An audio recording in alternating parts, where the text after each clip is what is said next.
¿Qué tal, cracks? ¿Cómo estáis? Bienvenidos a College 360, bienvenidos a la casa de la NCA en un nuevo College Devotion. Ya sabéis, el último de agosto, se nos va acabando ya el verano y bueno, ya toca dar paso a las previas. Nada, hoy no estamos en horario de misa, porque la misa evidentemente era para el Mundial de Baloncesto, que sé que estáis siguiendo todos mucho. Eran nuestros NCA, Zakidi, Tominaga y compañía. Nada, hoy vamos a hablar de un Devotion, de un jugador, de un equipo, de un recién ascendido, ¿eh? Hoy vamos a hablar de Morabank Andorra, vamos a hablar del antiguo base de Georgetown, Markel Starks. ¿Por qué? No diréis, hay tantos, ¿no? Digo, ¿por qué has elegido a Markel Starks? Bueno, porque me gusta mucho recordar aquella época, sobre todo de la antigua Big East, cuando la Big East estaba Syracuse, estaba Louisville, estaba Notre Dame, bueno, la Old Big East que lo llamamos cariñosamente. Y también porque quiero recordar aquella Georgetown de John Thompson III, un equipo que siempre, casi siempre, era top 25 y que evidentemente estaba mucho más arriba de lo que está ahora mismo y sobre todo después del paso, por el penoso paso del gran pívot de los New York Knicks, Patty Wynn como entrenador, que la verdad que la ha dejado en la ruina máxima y que esperemos que vuelva a estar arriba, porque desde luego que es una universidad histórica que desde luego, a mí desde luego es de las que más me gustaban en su día y que, bueno, pues al igual que Louisville, que es otra ex Big East que está abajo, ahora en la ACC, pues desde luego que me apetece verla de nuevo arriba. Bueno, como hemos dicho antes, su entrenador no fue Pat Ewing, por suerte, para el bueno de Marquez Stars y para Georgetown. El entrenador de aquella Georgetown era John Thompson III, el mítico John Thompson III, la cual tenía a Georgetown, como hemos dicho antes, siempre arriba, un entrenador legendario que metió a Georgetown bastantes veces en el Masters, si no recuerdo mal, 6 o 7 seguro, sobre todo recordado por aquella Final Four de 2007, ¿no? En la cual estuvieron ahí, se quedaron ahí con la miel en los dedos, ¿no? Perdiendo contra Ohio State en aquella Final Four. Pero bueno, es un entrenador que desde luego era una auténtica máquina reclutando. O sea, sabía reclutar en la zona, ya sabéis, la zona del DMV que le llaman allí, ¿no? La zona del DC, la zona de Washington, la capital del mundo, ¿no? Como le dicen por allí. Y claro, era un entrenador que tenía la fama de una universidad histórica como Georgetown. La zona de reclutamiento, una de las más prolíficas de todo el país. Y que a día de hoy, ahora por ejemplo Maryland es la que más la está, desde la llegada de Kevin Wheeler, la está aprovechando. Y entonces un tercero la aprovechaba genial. Y uno de esos jugadores fue Markel Starks, ¿no? Starks es un jugador de allí de la zona que supo lo que era en todo momento Georgetown, supo ser uno de los grandes líderes de aquella Georgetown y uno de esos jugadores que más añoramos porque estuvo los 4 años allí y desde luego que es un jugador que marcó muchísimo, al igual que nosotros, ¿no? Porque sí que es cierto que es que, si queréis, vamos a hablar un poco, vamos a dar los típicos nombres que solemos dar acerca de jugadores que jugaron con él. Bueno, pues sobre todo llama la atención el bueno de Otto Porter, ¿no? Es el que más fama ha tenido de todos ellos. Pero bueno, luego hay otros que a mí me gustaban también bastante, como Devontes Smith Rivera, ¿os acordáis? Aquel superproducto de O'Hill, que luego su carrera ha sido lo que ha sido, lo que ha sido bastante poco prolífica. También estuvo Hollis Thompson, Chris Wright, que ha estado por ACB también. El pivot, que también iba a ser una leyenda y al final se quedó en lo que se quedó, Henry Sims. Greg Whittington, que también ha estado por Europa, Michael Hopkins, Stephen Domingo, Gerald Benimon. Bueno, jugadores todos que la verdad que cuando llegaron allí a Georgetown eran jugadores con mucha fama de high school, que estuvieron allí, estuvieron a Georgetown durante la época de Markel Stars, los 4 años estuvieron casi todo el tiempo top 25 del país, estaban, a lo mejor salían alguna semana, volvían a entrar. Era un equipo, vamos, que estaba siempre, siempre, siempre. Y era un equipo que, evidentemente, la Big East, pues, un equipo que cuando tú tenías que ir ahí a jugar al DC, pues evidentemente te tocaba sufrir porque es que lo que hacía John Thompson allí las que te metían allí era increíble. Y además es que muchos partidos los jugaban como top 10. top 15 del país incluso. Jugaba, la ESPN les daba muchos partidos. Muchos partidos. Claro, Starks, pues es que era uno de los líderes y además se vio como, pese a que había otros jugadores, ¿no? De más fama a lo mejor, como Otto Porter, que podía absorber balón. Luego ya llegó Devonta Smith Rivera más adelante. Al final, el líder del equipo, espiritualmente hablando, porque era el base puro NCA, era Markel Stark, ¿no? Porque Smith Rivera luego tuvo sus 1000 jaleos por ahí.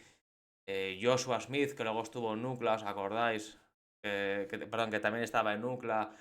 Estaba por ahí, tenían gente también de fama high school, pero bueno, que al final no. Líder, o sea, hablábamos otro día de Troy Copen en Cincinnati.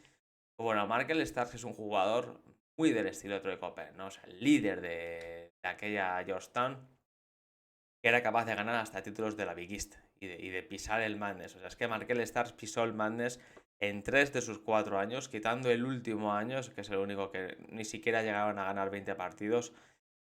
Markel Starks pisaron Madness. Sí que es cierto que es una de las cosas por las que luego se cargaron a Juventus en tercero, ¿no? Era un equipo con muchas expectativas que luego, por lo que sea, llegaba al Madness y se venían. Por lo que fuera, se venían abajo, ¿no?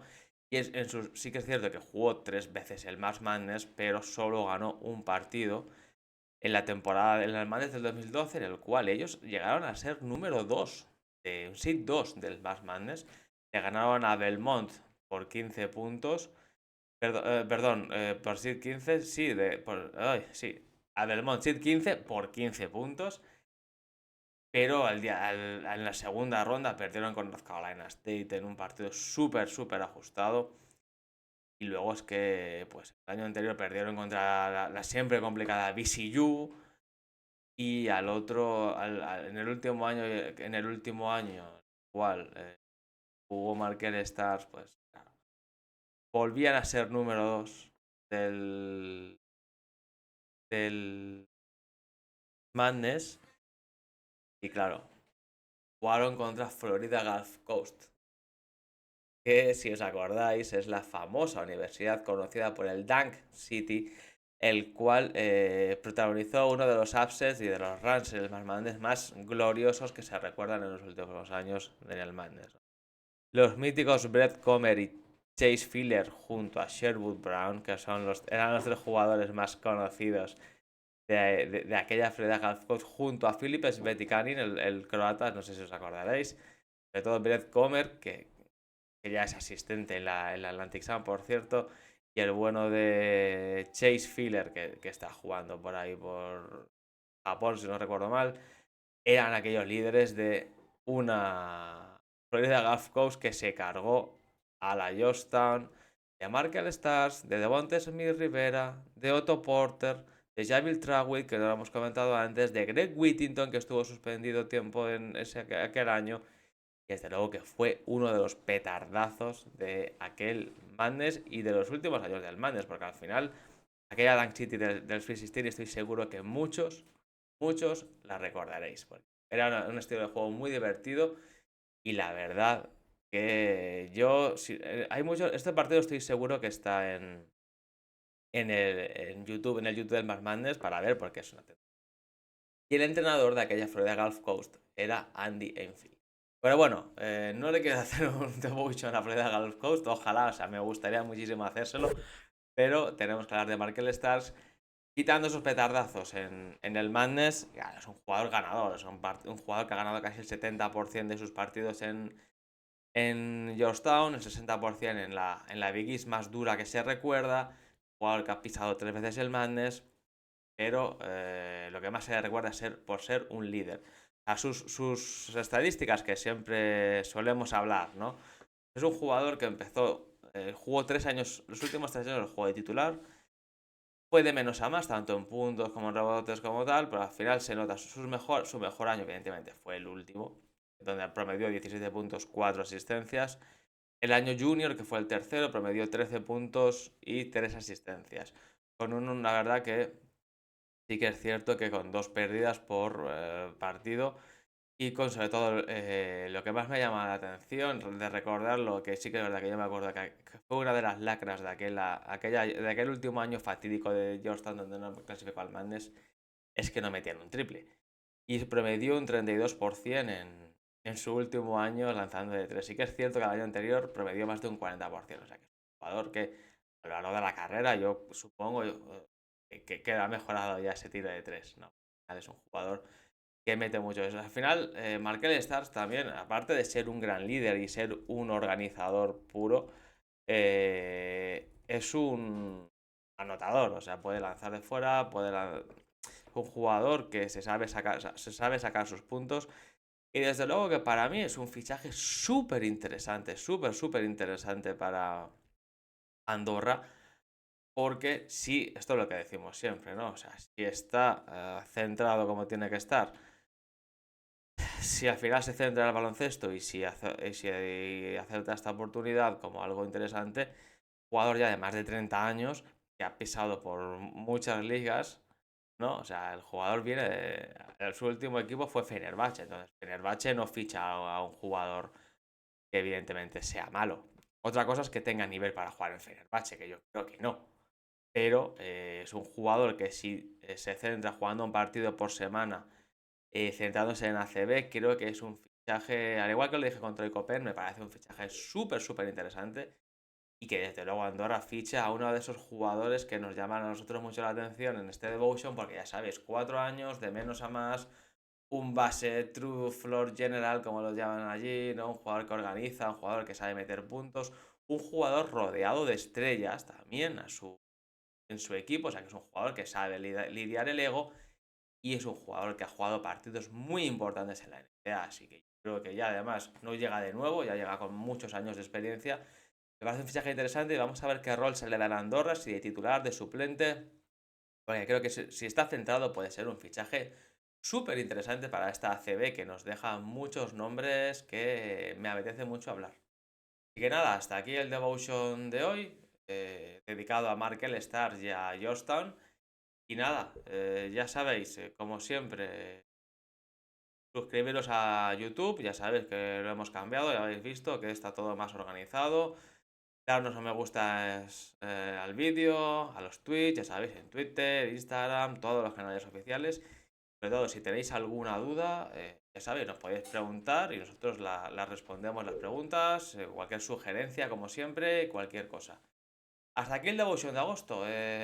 Os comento mi idea, ¿vale? Sin ser nada serio aún, lo tengo que hablar con Jairo ver cómo lo vamos a organizar.